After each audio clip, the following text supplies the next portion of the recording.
사랑하는 성도 여러분, 예수 그리스도의 부활은 시간 속에서 한 사건으로만 끝나지는 않습니다. 지금도 우리네 삶 가운데 그리고 공동체 속에 살아서 역사하는 하나님의 능력인 것이지요. 그래서 부활절은 지나가도 부활의 능력은 지나가지 아니하는 것입니다. 지난 주일 우리가 부활의 아침을 맞이했었어요. 예수님께서 다시 살아나셨다는 음성은 2000년 전 무덤가에서만 외쳐졌던 음성이 아니었습니다. 지금도 여전히 울려 퍼지고 있는 음성이었고, 그래서 부활을 믿는 우리들도 우리의 삶을 변화시켜 가고 있는 것이지요. 부활은 단순히 죽음 이후의 생명에 대해서만 말씀하고 있는 게 아닙니다. 우리가 성경을 가만히 살펴보면 더 근본적인 영역이 남아 있어요. 바로 오늘을 살아가고 있는 우리 삶의 변화와 혁명에 대해서도 말씀을 하고 있는 겁니다. 부활은 새 생명을 살아가게 하는 능력이고, 새로운 생명을 살기 원하는 사람들의 새로운 공동체에 대한 말씀이기 때문에 그렇습니다. 오늘 우리가 함께 읽었던 사도행전 4장의 말씀을 보시면 부활이라는 것이 개인의 감격을 뛰어넘고 있다는 것을 발견하게 됩니다. 부활은 공동체의 변화를 만들어내었고 새로운 공동체로 나아가고 있는 것이지요. 4장 32절의 말씀을 우리 한번 읽어보도록 하겠습니다. 다 같이 읽겠습니다. 믿는 우리가 한 마음과 한 뜻이 되어 모든 물건을 서로 통용하고 자기 재물을 조금이라도 자기 것이라 하는 이가 하나도 없더라. 이 말씀을 보니까 믿는 무리가 먼저 한 마음과 한 뜻이 되었다고 말씀하고 있어요. 여기서 믿는 무리는 적은 숫자가 아닙니다, 여러분. 이미 오순절 성령 강림 때 3,000명이 회심을 했지 않습니까? 그리고 4장 초반의 말씀을 보니까 말씀을 듣고 믿은 자가 남자들만 5,000명이 되었다, 이렇게 말씀하고 있어요. 그러니까 수천 명의 사람들이 지금 한 마음이 되었다는 뜻이지요. 한 뜻을 품게 되었다는 그런 뜻입니다. 인간적으로 생각해 보면 불가능한 일이에요. 사람은 10명만 모여도 생각이 다르고 추구하는 가치도 달라지기 때문에 그렇습니다. 한 마음이라는 말을 찾아보니까 카르디아 미아라고 그렇게 되어 있어요. 감정이 하나 된다는 뜻이 아니고 사고와 의지가 하나 된다는 뜻입니다. 영혼이 하나 된다는 그런 뜻이었어요. 부활을 믿은 사람들, 그들의 존재의 중심이 하나가 되었다, 그런 뜻입니다. 한 뜻이 되었다는 것은 푸시케 미아라고 되어 있는데요, 목표와 지향점이 하나가 되었다는 뜻입니다. 부활을 믿은 사람들의 삶의 방향이 하나가 되고 있었다는 뜻이지요. 성도 여러분, 우리들은 지금 같은 교회에 다니고 있습니다. 같은 찬양을 부르기도 하고요. 그리고 지금은 같은 설교를 듣고 있기도 합니다. 그렇지만 한 마음이 되는 일, 한 뜻을 품는 일은 차원이 조금은 다른 일입니다. 내 생각을 내려놓아야만 하기 때문이고요. 내 주장도 내려놓아야만 하기 때문입니다. 그 자리에 부활하신 예수님을 중심으로 모아야만 가능한 일, 이것이 바로 한 마음이 되는 것이고 한 뜻이 되는 길이지요. 성도 여러분, 부활절 두 번째 주일에는 우리들 모두가 부활의 주님과 함께 한 마음이 되시고 한 뜻을 품는 부활의 공동체가 될 수 있기를 기원합니다. 이 부활의 공동체는 보니까 믿는 것에서 멈추지를 않고 있어요. 부활을 증언하는 공동체로도 나아가고 있는 것이지요. 33절의 말씀 제가 읽어봅니다. 사도들이 큰 권능으로 주 예수의 부활을 증언하니 무리가 큰 은혜를 받아. 이 말씀을 보니까 부활의 공동체는 지금 부활의 능력을 힘입고 있어요. 여러분들은 오늘 어떤 능력들을 의지하시는지요? 돈의 능력을 의지하십니까? 아니면 사람의 능력을 의지하십니까? 혹은 조직의 힘을 의지하고 있으신지요? 그렇지만 성경은 아주 분명하게 우리들에게 부활의 사람은 부활의 능력을 의지해야만 한다고 그렇게 말씀하고 있습니다. 큰 권능으로 주 예수의 부활을 증언하고 있다, 이렇게 말씀하고 있는데요, 이 말씀 속에 큰 권능이라는 말은 디나미스 메갈레라는 말입니다. 부활의 능력이라는 뜻이에요. 초대교회는 사람의 마음을 변화시키고 죽어가는 공동체를 살려내는 이 부활의 능력을 힘입고 있었던 것이지요. 그래서 그들은 큰 은혜도 체험할 수가 있었던 겁니다. 이 큰 은혜도 카리스 메갈레라고 그렇게 되어 있어요. 부활의 은혜인 것이지요. 성도 여러분, 부활은 이 초대교회에게 있어서는 설교의 주제이기만 했던 게 아닙니다. 그야말로 큰 능력의 근원이기도 했던 것이지요. 이 능력이 때로는 병을 고치는 능력으로 나타났습니다. 때로는 사람의 마음을 바꾸는 능력으로도 나타났어요. 도마의 마음을 바꾸었고요, 베드로의 마음을 바꿉니다. 그리고 지금은 이 공동체 전체의 마음을 바꾸어서 한 마음이 되게 하고 한 뜻이 되도록 했던 것이지요. 이렇게 한 마음을 가지게 되었다는 증거가 있습니다, 여러분. 34절과 35절의 말씀을 보시기 바랍니다. 그 중에 가난한 사람이 없으니 이는 밭과 집 있는 자는 팔아 그 판 것의 값을 가져다가 사도들의 발 앞에 두매 그들이 각 사람의 필요를 따라 나누어 줌이라. 부활 공동체는 보니까 얼마나 많이 가지고 왔는가에 따라서 움직이던 공동체가 아니었습니다. 이 공동체는 얼마나 필요한가에 따라서 움직이던 공동체였어요. 그래서 부활을 믿은 사람들은 자신의 집과 밭을 팔아서 그 판 것의 값을 가져다가 함께 나누기 시작한 겁니다. 성경 어디를 찾아보아도 강제로 빼앗았거나 요구했다는 말씀이 나오지를 않습니다. 억지로 세금을 거두었다는 내용도 나오지를 않아요. 부활 신앙으로부터 흘러나온 사랑이 이것을 가능하게 만들었던 것이지요. 집을 팔고 밭을 팔아서 함께 나누면서 성도들은 자신의 미래를 함께 나누고 있었던 겁니다. 성도 여러분, 성도들은 그 판값을 사도들의 발 앞에 두었다 그래요. 발 앞에 두었다는 것은 완전한 위임을 했다는 그런 뜻입니다. 사용처를 따지거나 자신들이 관리해 보겠다고 나서지를 않았던 것이지요. 부활을 믿은 사람들은 부활 공동체를 신뢰했던 겁니다. 그리고 그 부활 공동체의 리더십도 신뢰했던 것이지요. 그래서 여러분, 이 초대교회가 보여주고 있는 모습은 그저 우리가 세상에서 볼 수 있는 아름다운 인간 공동체의 모습이 아닌 겁니다. 부활하신 주님께서 친히 세우신 공동체의 모습, 이 모습을 우리들에게 보여주고 있는 것이지요.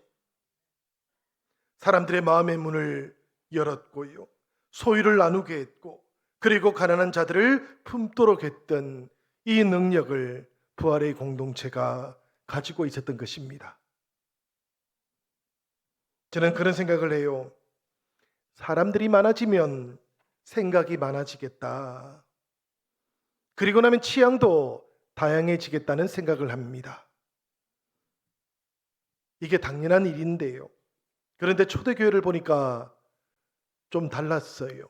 이 초대교회는 부활에 대한 확신을 가지고 있었고, 이 확신이 그들의 마음을 하나로 모아주고 있었던 것이지요.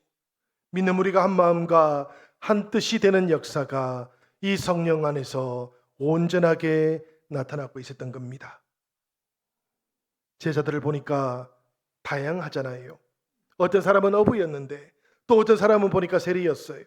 어떤 사람은 부자였는데 어떤 사람은 가난했습니다. 그런데도 불구하고 부활을 믿는 이 믿음 안에서 그들의 모든 차이들은 사라지게 되었던 것이지요. 한 마음이 되었다는 것, 한 뜻이 되었다는 것은 그들 속에 있던 차이들이 사라지기 시작했다는 그런 뜻인 겁니다. 처음부터 그렇게 차이가 없던 존재는 아니었어요. 사도행전 2장을 보니까 그들은 민족이 달랐고 언어들도 달랐습니다. 그런데도 불구하고 성령께서 그들 위에 임하시니까 그들 모두의 마음과 뜻이 하나로 모아졌던 것이지요. 사랑하는 성도 여러분, 성령은 바로 이렇게 나의 경험과 나의 고집 그리고 나의 자랑을 내려놓게 만드시는 분이십니다. 오직 부활하신 예수님을 중심에 모시게 하시는 분, 그분이 바로 성령님이시라는 것을 우리들 모두가 기억할 수 있기를 바랍니다. 창립 70주년을 맞이하면서 우리 영신교회도 이렇게 성령 안에서 하나가 되는 교회가 되기를 바라고 있습니다.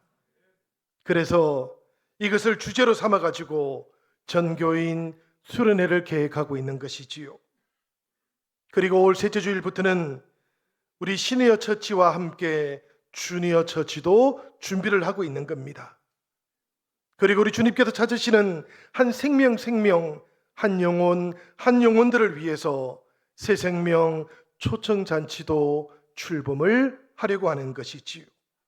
이 모든 일들 위해 우리를 하나 되게 하시고 한 마음이 되게 하시고 한 뜻을 품게 하시는 성령님의 은혜가 함께하기를 기원합니다. 사랑하는 여러분, 이 초대교회는 보니까 한 마음을 이루었어요. 그리고 나서 필요를 따라서 나누기를 시작합니다. 그리고 나니까 결과가 나타났는데요, 그 중에 가난한 사람이 한 사람도 없었다 그럽니다. 그러니까 부활 공동체 초대교회는 형식적인 자선을 했던 것이 아니었던 것이지요. 필요를 따라서 나누었던 이 원리는 그래서 세상의 원리하고도 다른 겁니다. 세상은 끊임없이 우리들에게 움켜쥐어야 한다고 그렇게 말을 하고 있지만 부활의 공동체는 필요가 채워질 때까지 나누어야 된다고 그렇게 가르치기 때문이에요. 우리가 오늘 읽었던 본문의 말씀 바로 다음에는 바나바라고 불리는 요셉이 나오는데요, 이 사람이 키프리스 출신의 레위 사람이었습니다. 밭을 팔고 그리고는 그 판값을 사도들 앞에 가지고 왔는데요, 부활을 믿었던 믿음 때문에 바나바는 재산보다도 공동체를 더 소중하게 여길 줄 알게 되었던 겁니다. 생각을 해보니까 부활신앙의 가장 자연스러운 열매가 바로 이 나눔이었어요. 여러분, 부활의 공동체 누리 영신교회도 이 나눔이 함께하는 교회가 되기를 기도합니다. 베드로와 요한은 날 때부터 걷지 못했던 사람을 보고 나서 이렇게 이야기를 하지 않습니까? 은과 금은 내게 없거니와 내게 있는 것으로 내게 주노니 곧 나사렛 예수 그리스도의 이름으로 일어나 걸으라. 그들에게 가장 귀한 것, 이제는 은도 아니고 금도 아니었던 것이지요. 그들에게 가장 귀했던 것은 예수 그리스도였던 겁니다. 그래서 그 예수 그리스도의 이름의 근세와 능력을 이 걷지 못했던 사람에게 나누어 주기 시작했던 것이지요. 성도 여러분, 우리들도 오늘은 초대교회가 우리들하고 다른 교회라고만 생각하지는 마시고요, 우리 영신교회를 통해서 이 시대에 부활의 공동체가 우뚝 세워질 수 있도록 기도해 주시기를 부탁드립니다. 참여도 해 주시기를 부탁드립니다. 우리 교회는 여러분, 70년의 역사를 가지고 있는 교회예요. 하나님께서 주셨던 아름다운 믿음의 유산도 가지고 있는 교회입니다. 그리고 새로운 성도들도 계속해서 등록해주고 있는 교회이기도 합니다. 그래서 우리들은 전교인 수련회를 기획했던 겁니다. 그리고 시니어 처치와 맞추어서 주니어 처치도 계획을 한 거예요. 전교인 수련회가 침묵하는 시간도 되면 좋겠습니다. 그렇지만 이것을 넘어서 부활의 신앙을 서로에게 격려하는 시간도 되시기를 바랍니다. 우리들의 삶을 나누어 주시고요. 그리고 부활의 소망도 확인해 주시면서 부활의 능력을 붙잡는 우리들의 교회가 되기를 기도합니다. 1박 2일의 시간입니다. 밤을 함께 나눌 수 있는 시간이기도 하지 않습니까? 밤을 지새우시는 동안 세대 간의 장벽도 무너지기를 바랍니다. 그리고 부활 안에 온전하게 하나가 되는 그 성령님의 역사하심이 우리 영신교회 위에 충만하게 나타나기를 기원드립니다. 성도 여러분, 제자들이 엠마오로 가고 있었을 때를 기억해 보십시오. 그들은 절망 가운데 있었습니다. 그런데 이 절망의 길에 예수 그리스도께서 함께 하시니 그들의 마음이 뜨거워지기 시작했던 것이지요. 우리의 수련회가 이 엠마오 길이 되기를 축복합니다. 주님께서 동행하실 것은 분명합니다. 말씀을 풀어주실 것도 분명하시고요. 그리고 우리들의 마음 성령께서 뜨겁게 해주실 것도 분명합니다. 그러니 여러분 참여해 주십시오. 함께 해주십시오. 함께 참여해서 주님의 뜻 안에서 하나가 되는 부활의 공동체를 이루어 갈 수 있기를 축복합니다. 성도 여러분, 시니어 처치와 함께 주니어 처치를 시작해 보려고 하는데요. 이것을 시작하는 이유는 너무나 분명합니다.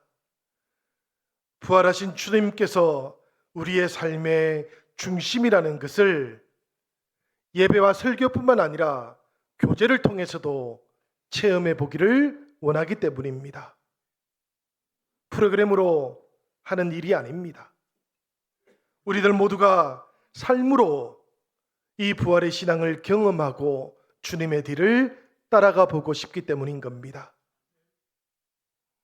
바울은 디모데후서 1장 5절 말씀 속에서 이는 내 속에 거짓이 없는 믿음이 있음을 생각함이라. 이 믿음은 먼저 내 외조모로 이스와 내 어머니 유니게 속에 있더니라고 말씀했습니다. 설교를 통해서뿐만 아니라 가정 속에서 이 부활의 신앙을 디모데가 직접 보기도 했고 배우기도 했다는 그런 말씀이지요. 우리 젊은 세대들도 마찬가지입니다. 그들의 신앙, 설교만으로는 채워지지 않을 것 같습니다. 함께 나누어야 되고 함께 들어야 되고 성령님의 역사심이 어떻게 우리들 가운데 역사하고 있는지를 우리들 모두가 그런 교제와 나눔을 통해서 체험도 해야 되는 것이지요.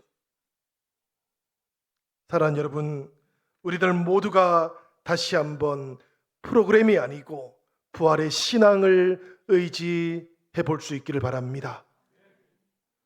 부활 공동체는 부활의 신앙으로부터 시작이 됩니다.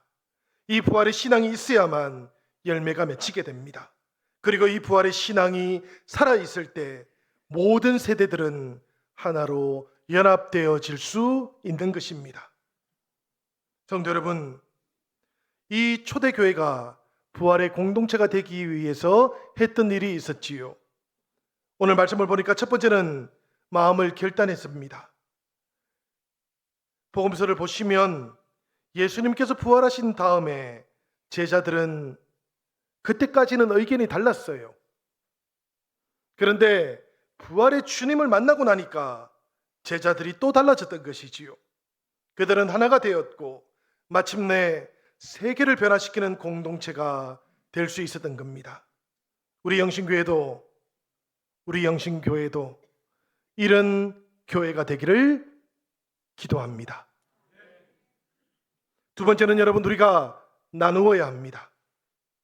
집을 팔고 밭을 팔아서 그 값을 나누었던 초대교회 성도들, 그 마음이 우리의 마음하고 다르다고 생각하지 않으시기를 바랍니다. 물론 환경이 다르기는 하지요. 그렇지만 여러분, 환경을 생각해 보면 환경은 초대교회 성도들의 환경이 우리의 환경보다 더 나빴습니다. 그런데도 불구하고 그들은 부활의 미래에다가 자신의 인생을 걸었고, 그리고 부활의 공동체와 함께 세상을 변화시켜 갔던 겁니다. 우리들의 마음은 어떻습니까, 여러분? 우리들의 환경은 또 어떻습니까? 부활의 주님, 그 주님과 함께 할 수 있기를 기원합니다. 성도 여러분, 세 번째는 부활을 증언하되 말로만 증언하는 것이 아니고 우리들의 삶으로도 증언할 수 있으셔야 되겠습니다. 빌립이 성령의 인도하심을 따라서 강야로 오게 되었는데요, 그때까지는 이 빌립 집사는 에티오피아 내시를 만날 것이라고는 상상도 하지를 않았습니다. 어떤 일이 일어날지 알지 못한 채로 나아왔던 것이지요. 그렇지만 이 빌립 집사의 순종이 에티오피아라고 하는 그 나라를 살리는 복음의 씨앗이 되었던 것입니다. 그리고 지금은 아프리카 대륙을 바꾸는 축복의 통로도 되었어요. 성도 여러분, 한 영혼을 살리는 성도, 말로만이 아니라 삶으로도 증언하시는 성도가 되기를 바랍니다. 이 일을 위해서 하나님께서는 우리들에게 특별한 기회를 주고 계시는 겁니다. 바로 새생명 초청잔치라고 하는 기회인 것이지요. 새생명 초청잔치도 여러분 행사가 아닙니다. 행사를 하려고 기회 가지도 않았습니다. 우리가 부활의 신앙을 살아가는 공동체가 될 수 있기 위해서 이 소중한 기회를 붙잡게 된 겁니다. 우리들은 부활하신 예수님을 만났기 때문에 전도할 수 있는 사람들입니다. 이것을 믿으시기를 바라요, 여러분. 우리가 부활의 주님을 만났기 때문에 우리의 마음속에는 기쁜 소식이 들어있는 겁니다. 그리고 이 기쁜 소식 나눌 수도 있는 거예요. 초대교회의 첫 번째 부활의 정인이 누구였는가 하면 막달라 마리아였습니다. 막달라 마리아는 부활하신 주님을 만나고 난 다음에 망설이지를 않습니다. 망설이지 않고 제자들을 찾아왔고 그 제자들에게 내가 주님을 보았다고 그렇게 증언하기 시작했어요.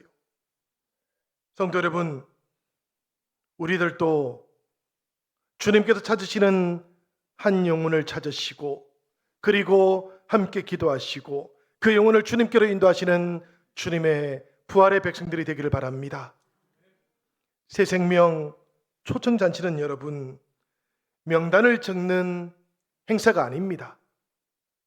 그걸 위해서 하는 것도 아닙니다. 여러분, 부활하신 주님을 내가 만났기에 나도 복음을 전하겠다는 그런 결단의 시간이라는 것을 기억해 주시길 바랍니다. 이 시간 주님께서 우리에게 주셨던 말씀을 기억하며 세 가지를 여러분들에게 말씀을 드립니다. 첫 번째는 내가 부활의 신앙을 진짜로 믿고 이 부활을 살아가고 있는지를 돌아보시길 바랍니다. 두 번째는 내가 부활 공동체를 위해서 무엇을 할 수 있는지도 돌아보시기를 바랍니다. 부활 공동체는 그냥 만들어지지는 않기 때문입니다. 기도해 주셔야 되고요, 헌신하셔야 되고, 그리고 사랑을 통해서 만들어지는 공동체가 부활의 공동체인 것입니다. 세 번째는 여러분, 이 부활의 신앙과 함께 오늘 내가 어떻게 결단을 할 것인가 하는 것입니다. 용서하지 못한 사람이 있으시다면 용서할 수 있는 마음을 달라고 기도하시길 바랍니다. 나누지 못했던 사랑이 있다면 그 사랑을 나눌 수 있게 해달라고도 기도하시기를 바랍니다. 그리고 전도하지 못했던 사람이 있다면 다시 초대할 수 있는 마음도 달라고 기도하시길 바래요.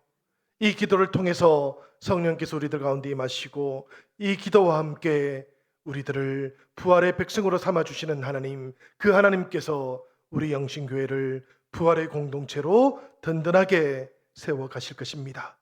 이 은혜가 오늘 저와 여러분들 모두에게 함께하기를 기원드립니다.